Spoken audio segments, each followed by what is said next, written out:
Oh. What's up, baby? Welcome to the big dog's house. Oh. Hello, my name is Adam Pecora, and you are listening to Requiem for a Tuesday. Thanks for stopping by. I don't know what that opening was. Just felt right. And trying to channel something. Let's get the energy flowing. Let's look alive. Beautiful day here in Chicago, Illinois. A crisp 60 degrees plus. February, what more can you ask for, right?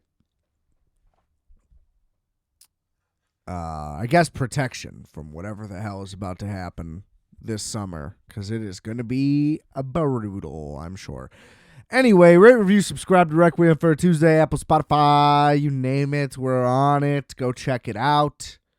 Or, well, you're already checking it out, but smash that sub, bro.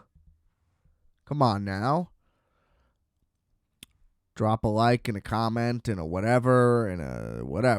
YouTube. Check it all out. We got music, multiplex, Wolfax. Check out Justice's show. My bandmate and whatevs. Microwave Minutes. Just check out the links below. We got lots of good stuff. Merch, rfat.bigcartel.com. Instagram, adam.rfat. All right. So before we get into the main event of today's episode, as we continue the Oscar lead-up episodes, I mean, I guess there'd really only be one more after this, right?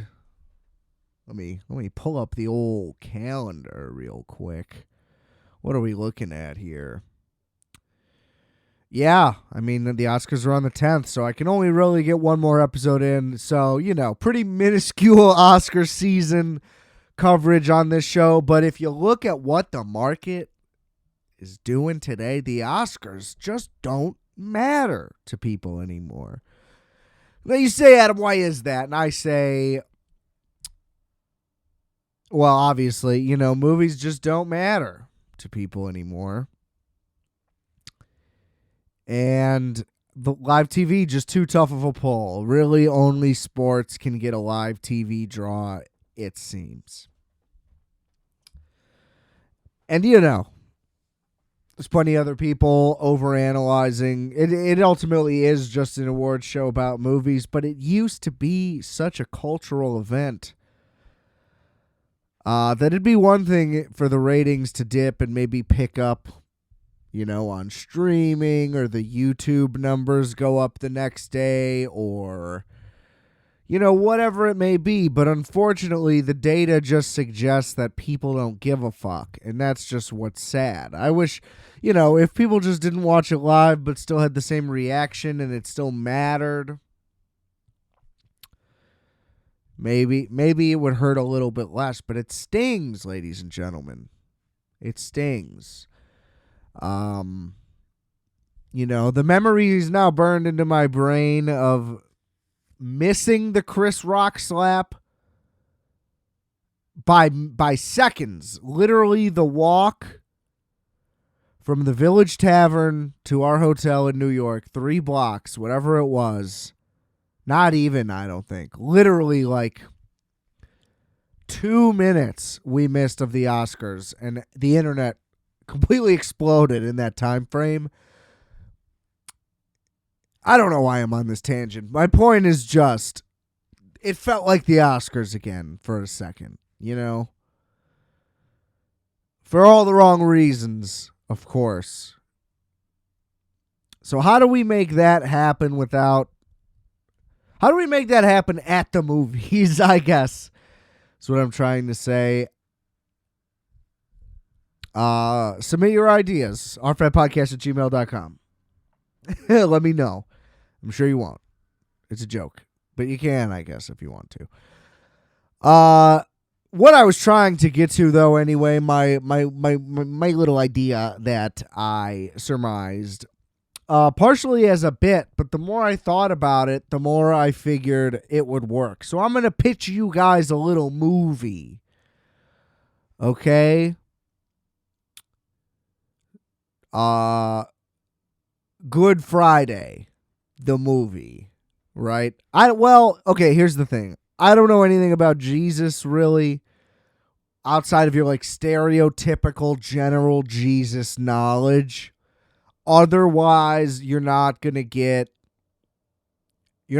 correct information biblically on this episode or probably on this show at any point in time. I can't guarantee that because you never know what might happen. Why is this wet?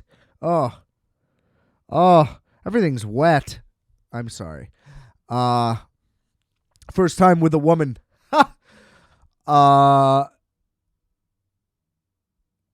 Anyway, not going to get any correct biblical stuff here, but we're going to get a little biblical. So enjoy that irony for 10 seconds before you understand why. I'm pitching a movie. All right. So it's Groundhog Day, but it's the Groundhog Day time loop concept. Edge of Tomorrow, Palm Springs, whatever you want to pick. But it's a time loop movie, okay? And in this movie, you play Jesus of Nazareth. Well, you don't play him. In this movie, the main character is Jesus of Nazareth. Jesus Christ, if you will. Now, Jesus Christ, he wakes up in the morning. It's going to go beat for beat Groundhog Day, pretty much. Like, he wakes up one morning. It's this day. He's a little cranky, He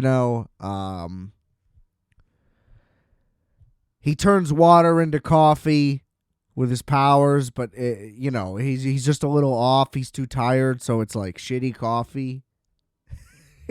He's just having a rough morning. You know what I mean? Nothing's working out. The camel traffic is insane.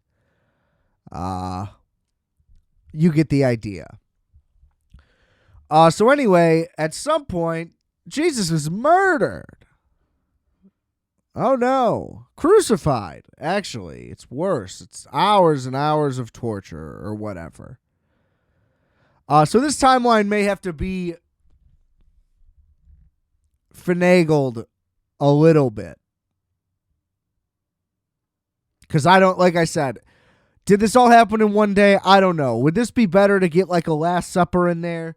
Was the Judas betrayal that day? Was it within a week? You know what I'm saying? So whatever the timeline is that allows you to maybe get more of the major events involved, then that's what the timeline is. That he wakes up on the morning of whatever the first event in that timeline is. So let's say, I'm going to make it up right now.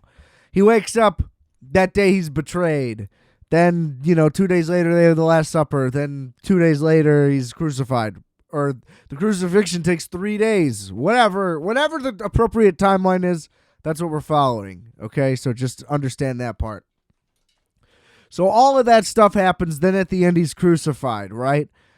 Once he's finally like dead on the cross, he wakes up again at the beginning of that cycle. And then we go through the regular beats of, okay, he's trying to figure out if he's dead or not, or what's happening. Is it the same day again? Was it all just a dream? So basically, you end up going through the exact same beats again and then end up getting crucified. Now the next time you learn a little more, etc., etc. And now this turns into, can Jesus survive his own crucifixion? And that's the time loop. And so in the end, Jesus would have to like avoid. So, each time then he tries to, okay, how do I not get betrayed by Judas? Oh, then he ends up avoiding being betrayed by Judas, but then he gets betrayed by somebody else instead. Oh, we got to pivot. Does he just try to get out of town? But he gets out of town, somebody already let somebody know, or he's seen somewhere else. Then he tries it. You know what I mean? So there's all these avenues to go on what he tries to do instead or what may happen instead. But he just keeps ending up dying no matter what. And then I don't know. But, we could run a lot of ways with that. Maybe it ends with him not being crucified. And then, I don't know. You could go. This would be like a comedy for sure, also. This would not. So I don't know if you want to just go super ridiculous with it, where it's like, oh, he finally avoids the crucifixion. Then, like, 4 days later, he just, like, drowns in a pool or something. Like, you know what I mean? There's a lot of ways you could go. And then they just, like, crucify his body then anyway, just to make it look like something. You know what I mean? Like, his followers do it on purpose. So then they can stage it and, like, he still becomes Jesus today. Whatever. Or you just fast forward to a future where, like, Judas is the number one worshipped guy, and that's the religion of Judah. Well, you know what I mean? Whatever. A million ways to go. So that's officially intellectual property of mine. Trademarked, copyrighted as of right now. Well, this moment that I'm speaking it, not the moment you're listening to it. So if this idea is a thing after this, you owe me money. Or just hit me up. Let's partner up. You want to write? Whatever. Let's get some shit going. Good idea,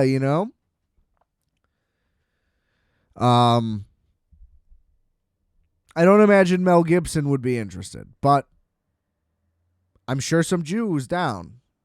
Woody Allen, you want to go out on top? Hit me up. I'll let a fucking 150-year-old weirdo direct my shit. Who wouldn't? Not a good joke. It's fine. It's fine. I can live with it. Don't worry about it. So that was my pitch, ladies and gentlemen. So hear me out. I could do that elevator pitch real easy. Groundhog Day, but it's Jesus getting crucified. Comedy. If I could have gotten word to Mel Brooks 35 years ago about that movie, it would be a classic today. What can I say? It's a parody and a religious romp. We're good to go. It writes itself. All of my ideas are so high concept that I describe them as being able to write themselves, yet I don't write them. That's actually not true. I got a script. Somebody read it. I need somebody to turn it into a real script because I'm just doing what I'm doing. Anyway, we're way off track here. Let's get to the movie of the hour, shall we? Or the week, I suppose that makes more sense. This episode's probably only going to be 30 minutes anyway. Not even an hour. And I'm only giving it 15 minutes. So, whatever that means. American Fiction. So, this is up for some Oscars. So, we decided we were going to do some Academy Award movies back to back. Anatomy of a Fall was last week. Didn't love it, but that's okay. American Fiction will be up for some major awards at the Oscars in a couple weeks, including Best Picture. Not Best Director. Odd when that happens, but it happens. There's more nominees in picture, so what can you do? It's just definitely not going to win Best Picture.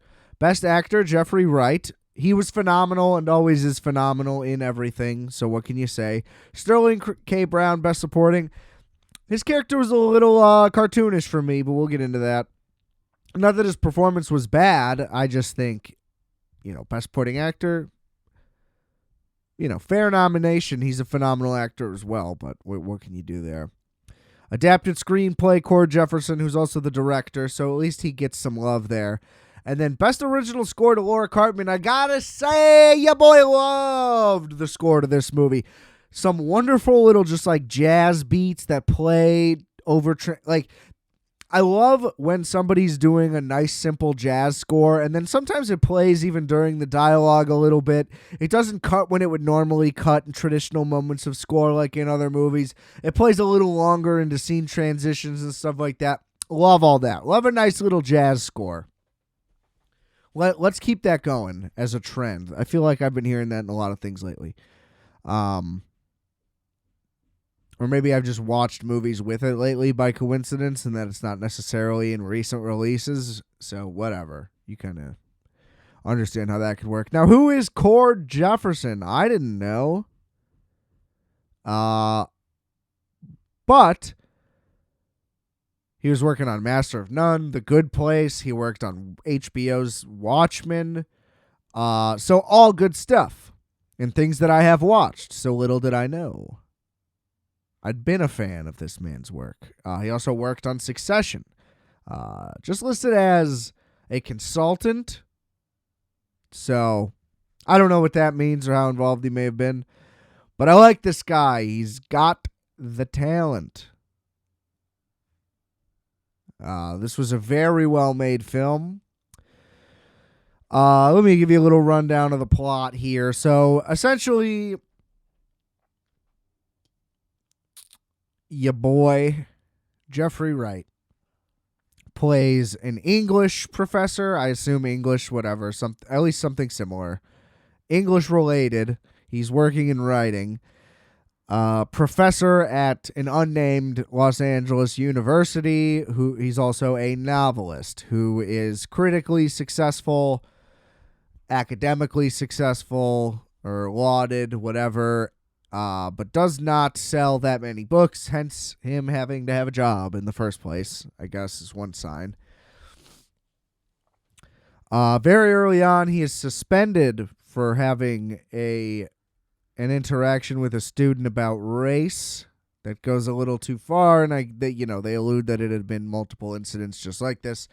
So he is put on leave, and he goes to Boston to visit his family, where he will also be attending some conference, some book conference. So nothing any of us would know anything about. Am I right, ladies and gentlemen?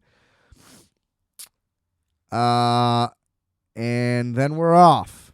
And he's there, and he's dealing with his family. His family's stressing him out, and he's stressed because he's not making any money from work. And he's stressed because of the exploitation of the black people in the media. Which partially fueled the reason for his fight with the students. So essentially, they were talking about like an old Southern book, and he had the N-word written in a phrase. I forget the phrase that was quoted from an excerpt of something they were studying. And it's basically a white girl who goes like, that word makes me uncomfortable. And he is a black guy, and he's like, deal with it. I'm managing to handle it fine.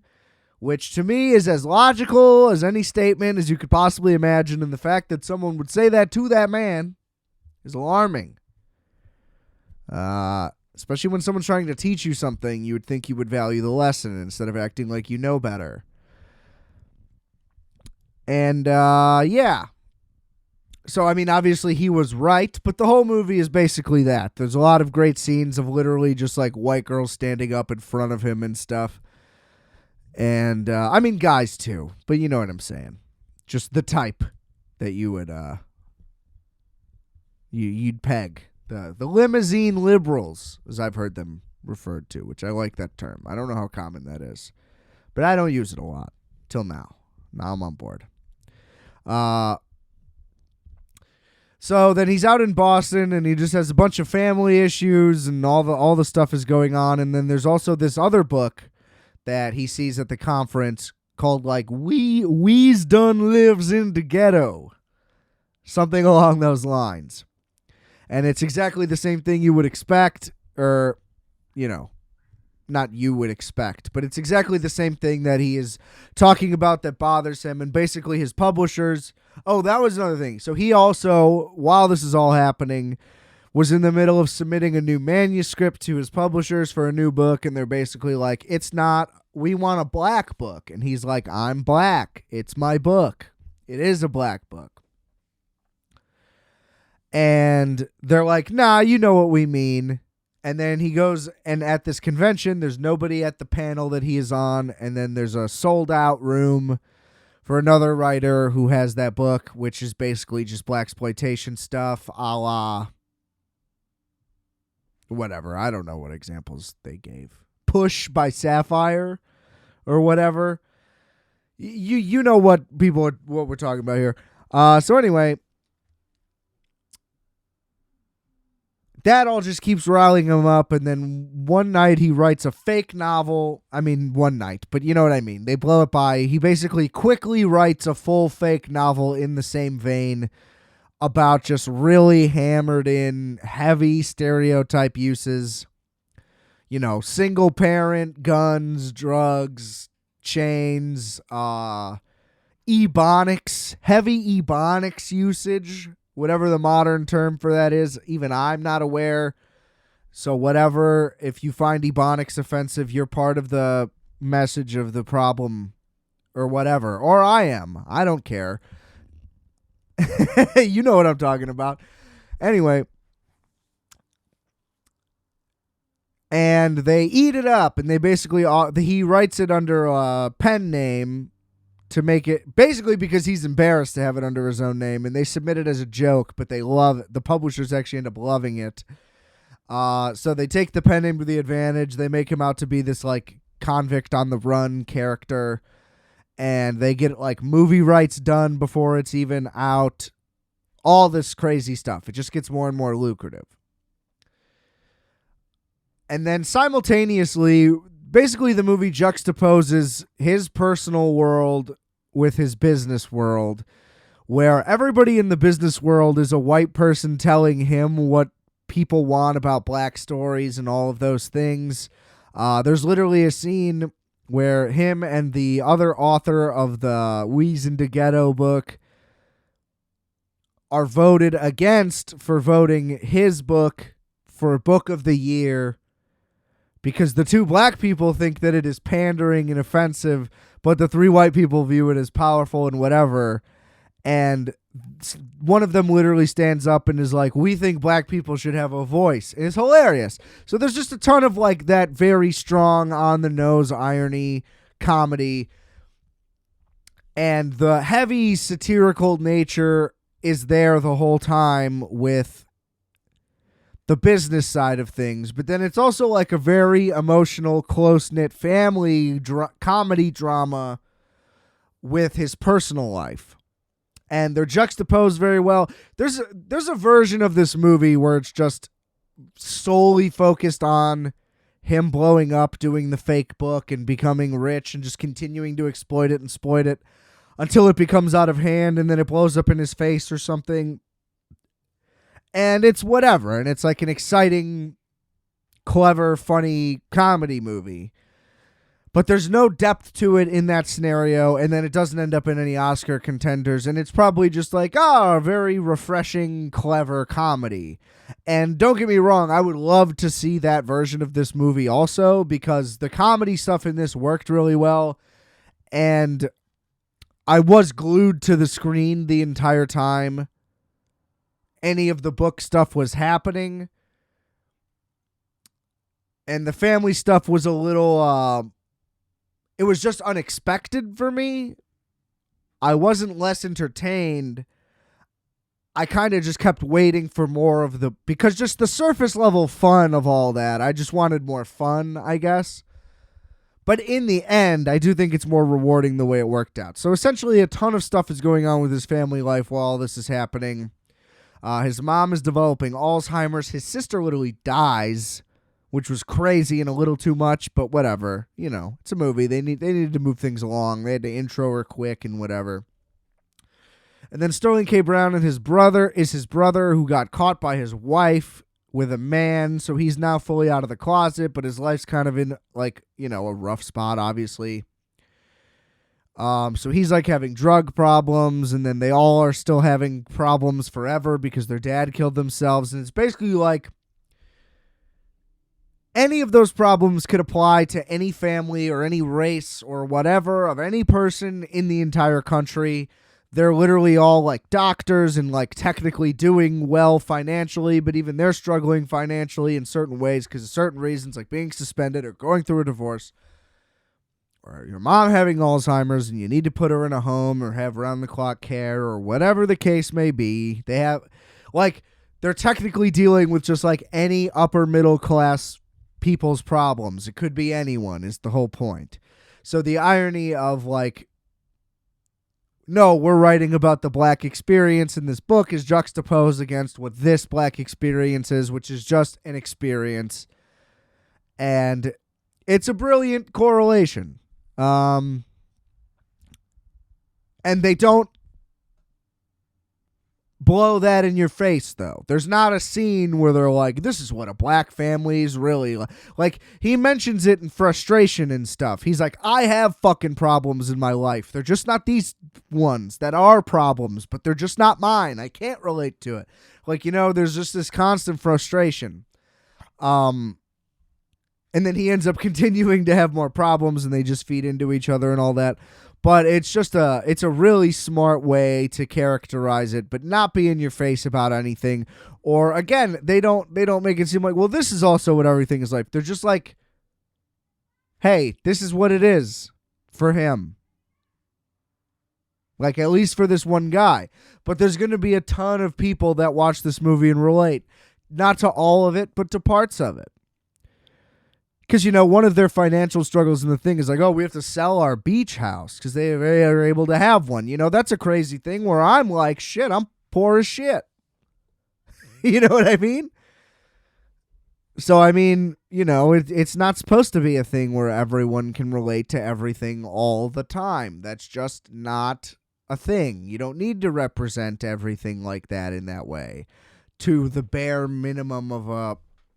Because then that's when you're in a stereotype, I guess. The bare minimum stereotype thing.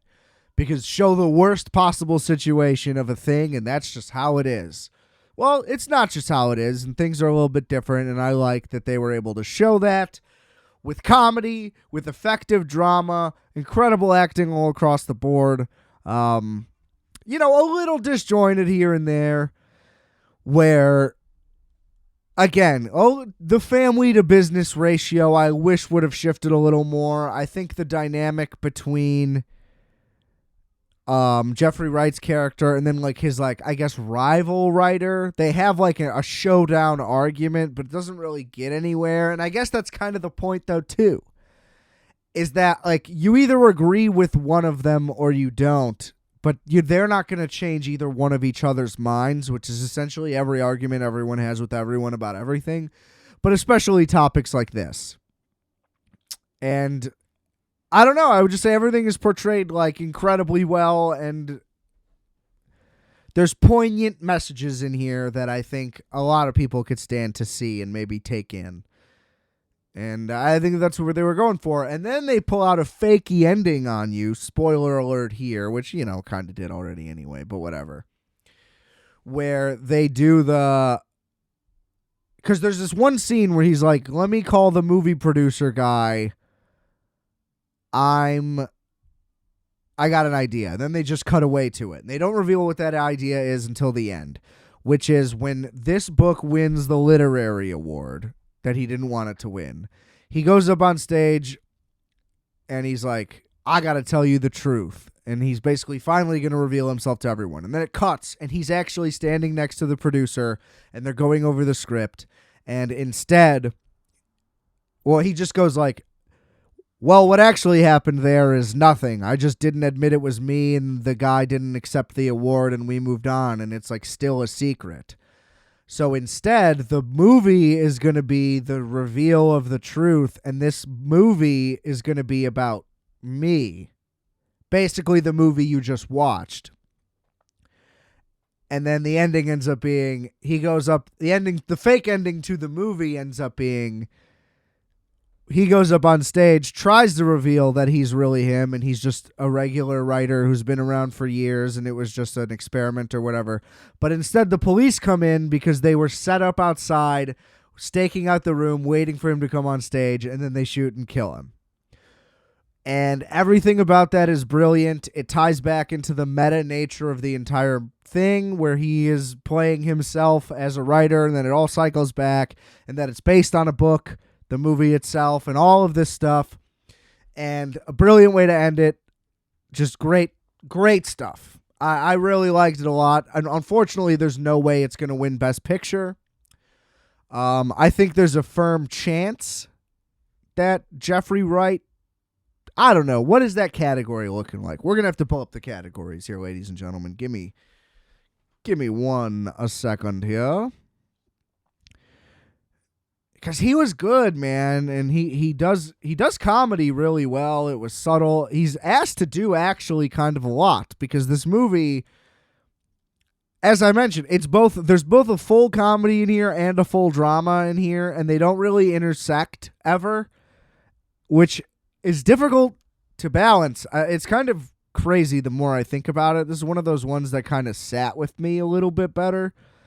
And I feel like I liked it. I like it more the next day than I did as I was watching it. But let's see. Well, see, it's Cillian Murphy where it's like I just don't see how Cillian Murphy doesn't win. It's like I could see Giamatti getting it as like a legacy award, I guess, but The Holdovers I feel like is just too small of a movie to be recognized. I don't even know what Rustin is. Sorry. Like I know that he was like an activist or whatever, but like I didn't even know that this movie came out is what I mean.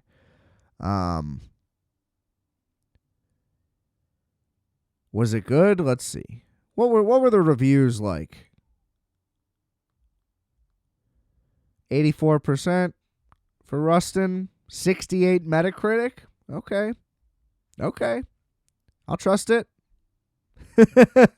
What did this come out on? Oh, it just came out on Netflix. Oh, well, maybe I'll watch this then.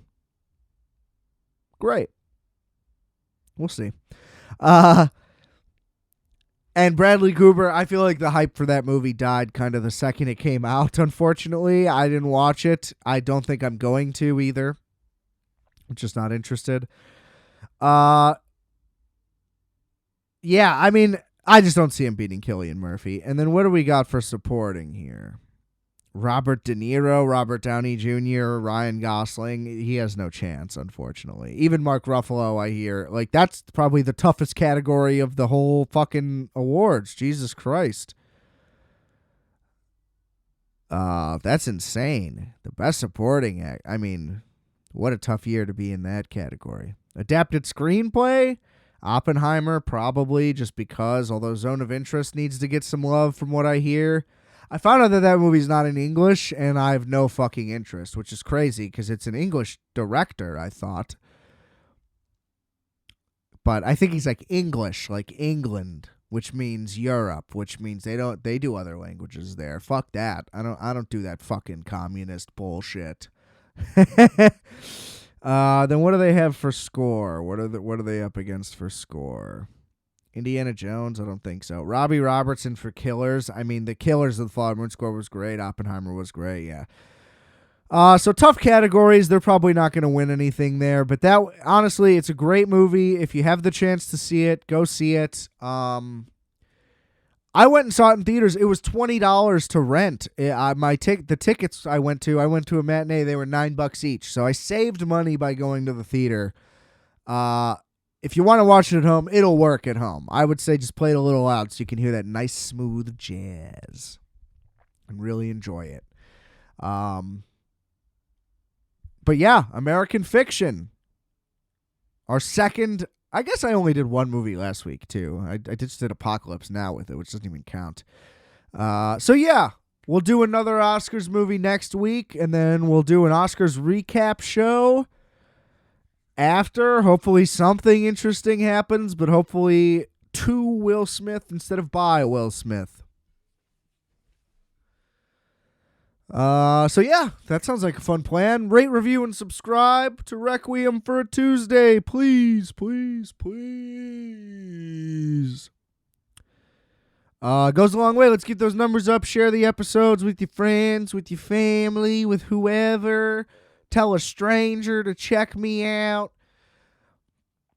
That was a crazy sentence.